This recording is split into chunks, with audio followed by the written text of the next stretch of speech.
Hey, so this video is going to be a reaction to Whatifalthist's recent video called Taboo Questions About History and Society. I actually agreed with a lot of things he wrote in this video, and I'm going to be discussing that first before I discuss my areas of disagreement with him. And as usual, I'm wearing my Joker costume because he discussed Nietzsche in this video a fair amount, and he also referred to atheists once again as the nerd brigade and emo punk rock band, so I don't want to disappoint. But you know, getting back to my areas of agreement with Whatifalthist, you know, he actually is a very intelligent person, and in many ways, I do actually like a lot of what he puts in his videos, which is why I can't help but watch them.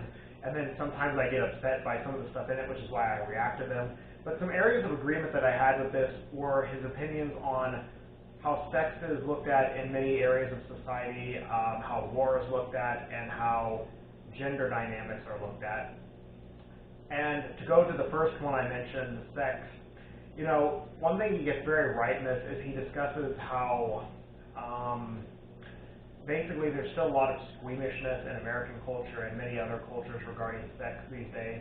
I mean, you know, people will be just outraged if something slightly sexually scandalous is shown on television, but you know, anything that has to do with extreme violence is almost never made mention of.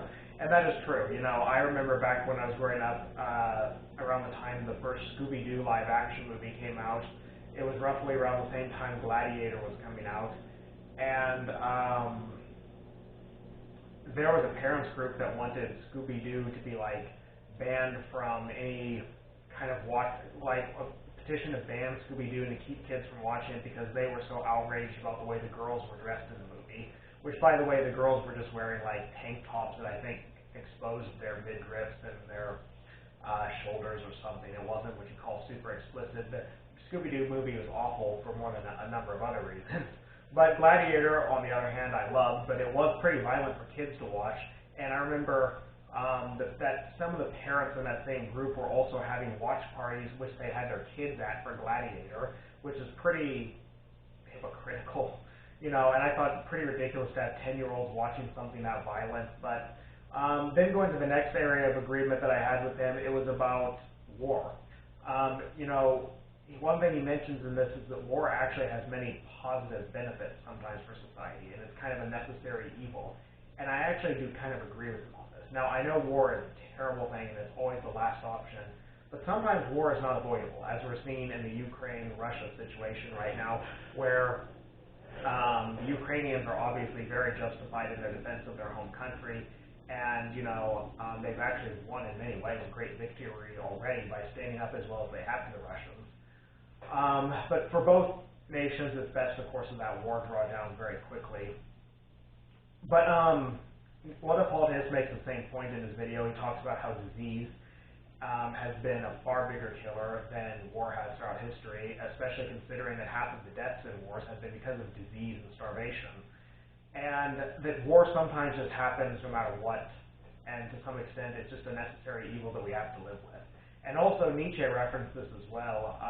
Nietzsche did not believe that war was entirely negative, and that it was sometimes a necessary thing in society. And some people, of course, think Nietzsche was referring to the Nazis when he wrote that, which I strongly disagree with. I think he more would have been referring to people that went to war with the Nazis to beat them. But moving on, the third topic he discussed in this video was the topic of gender relations, specifically toxic masculinity versus toxic femininity. Now that last word is exactly why this jumped out to me and what he wrote here, because that was a word like a month or so ago that I was thinking of, toxic femininity, but I was just in my own head and I was wondering, like, man, I don't know if that's even a term, and if I said it, people wouldn't know what I meant, and like, I don't know how to describe it. But then he used it in this video, so I couldn't help but be a little bit, you know, interested when he used that term. And he was using it in the same sense that I was thinking of it as well, which was the Amber Heard-Johnny Depp trial. And of course what he was referring to in it was how Amber Heard is essentially playing the victim role when she is not the victim. And in many ways, she is exhibiting toxic femininity by trying to claim abuse allegations where there were none. And FYI, I am a supporter of the Me Too movement, and I think that is why Amber Heard trying to use it to justify her case is a very, very shameful thing of her to do. There are a lot of men who do have positions of power over women, and they abuse those positions of power, as did Bill Cosby, Louis C.K., Harvey Weinstein. But this was not what was going on with Johnny Depp and Amber Heard. Both of them are actors and actresses in power with millions of dollars.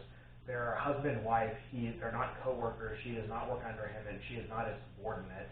So this is in no way a very good example of the Me Too movement, And plus, there's very, very little evidence behind the allegations that she's making against Depp. And that really is what I kind of mean by toxic femininity, and that's what Whatifalthist meant as well. And I did find that to be a very good point he made in this video. Of course, toxic masculinity exists as well, and I'm not denying that. There are legitimate cases of sexual and physical abuse, and I would never deny that, and that'd be one of many instances of toxic masculinity. But now moving to my disagreements with him, I had two disagreements, one very minor one and one much bigger one. The minor one was the way he discussed race in this video. While I do believe that, as he mentions in here, there is some scientific studies that have been done that do show marginal differences between different racial groups. To be honest, I don't believe it's a great topic to bring up, and it's generally not worth bringing up most of the time, which is why it's taboo, because they're very marginal and small and generally non-consequential. And unfortunately, that can play into racism really quickly, since, of course, the whole notion of racism is that some races are superior to others, particularly in intelligence. And that's why you have to be very careful with it, and I think him trying to approach it in the way he did was maybe a bit of a mistake. Not that I would try to make the case that Whatifalthist is racist, because I don't believe that he is. Still, I don't really agree with him the way he really discussed this, as if there needs to be a constant scientific discussion of race.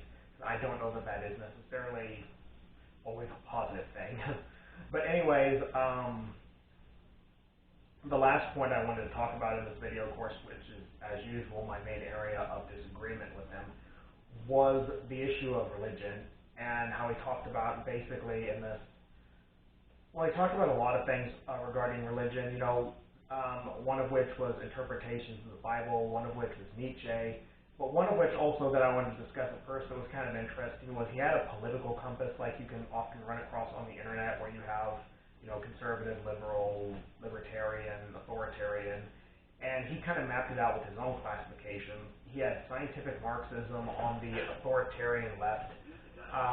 He had race science on the authoritarian right. He had atheism on the libertarian left, and he had 19th century Malthusians on the libertarian right. And it's kind of interesting, but I do disagree with a lot of the things on this graph. One of which, the biggest of which, is on the authoritarian right, whether he likes to admit it or not. There may be a few Nazis and fascists sprinkled in there, but it's predominantly religious conservative. Okay, I grew up around them, and they tend to be very authoritarian in their view of government, and while I would not say they're ever fascists, that is what makes up the authoritarian right. And on the libertarian right, I think Milton Friedman would be a better example than the ones he used, but he's mostly no disagreements there. On the libertarian left, which is where I would fall and Sam Harris would fall, there I agree with him too. That is where a lot of atheists fall. And I also agree with him that Marxism kind of would be the authoritarian left, although I think modern day authoritarian leftists is more fit in the mold of social justice warriors. But for the most part, it was kind of interesting. I just disagreed with some parts of his graph. But then the big disagreement I had with him was, of course, at the end, where he goes into a kind of a rant about how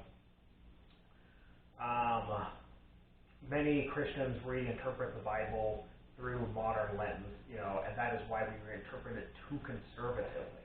Because, the Bible, of course, is like Jesus, as we all know, was no different than a 21st century progressive.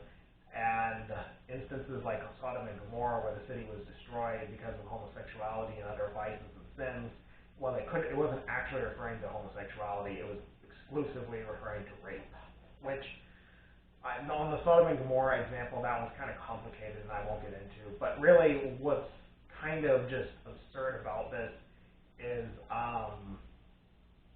look, as somebody who took, 13 years of fundamentalist Bible class and has, seen the Bible and many different interpretations, I can tell you the Bible is strongly against LGBTQ rights. Okay, and he is right that we reinterpret it through modern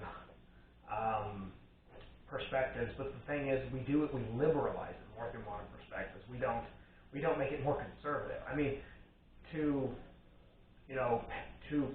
parrot a line I heard from a thing called Freedom Tunes recently, where they were making fun of how some modern Christians will try to make the Bible into a 21st century textbook. The guy at the end who's arguing with them, who all the liberal Christians who are persecuting him, says, you do realize you're saying that a guy who lived 2,000 years ago in the Middle East, referring to Jesus, of course, would have been as liberal, if not more so, than a modern sect of white liberal Episcopalians that are only existent in some first and second world countries and not still majority opinion even in modern day. Okay, that's kind of paraphrasing what he said, but that's the bottom line of what these people who try to reinterpret the Bible in this ultra-liberal way are doing. Okay, now don't get me wrong, I don't believe you should interpret the Bible literally. I don't believe you should interpret it as any kind of holy document. I think most of it is negative.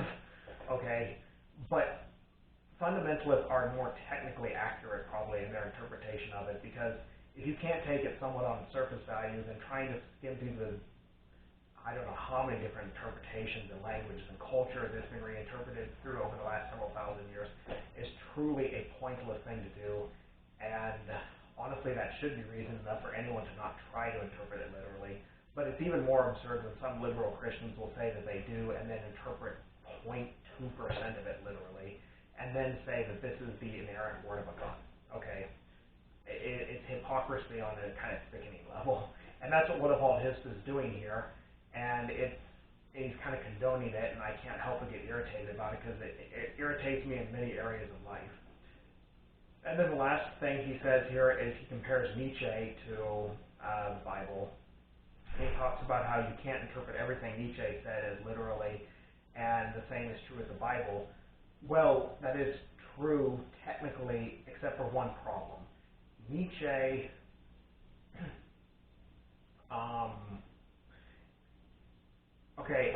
Nietzsche was not ever trying to make the case that he was a god. And nobody that reads Nietzsche, including myself, views what he wrote as holy. Okay, I think 70 to 80% of it was good and it was wise, though I will admit there's tons of what Nietzsche wrote that I don't understand, just like there's a lot of things written in the Bible that I don't understand. However, I don't interpret anything Nietzsche wrote as holy, just like I don't interpret the Bible as holy. And if I run across something I don't understand or agree with that Nietzsche wrote, I have no problem saying that. But many Christians and Muslims will not say that about the Bible and the Quran. And that's where the big difference lies, Plus Nietzsche was just a hell of a lot smarter than most things that are written in the Bible, which is full of some things that are just purely evil. Whereas nothing Nietzsche wrote, nothing that he wrote was evil, while some of it I disagree with. It's impossible to make the case, I think, that Nietzsche was in any way evil in anything that he wrote. So that was the last area of disagreement I had with him, and it was by far the biggest. And on the whole, this was a very interesting video, and there's a lot of little things throughout this that I could also have tackled, but I didn't have time to because it's a very, very long video he made. And hopefully I did a good job of tackling it anyway. So as usual, thanks for watching, and see you next time.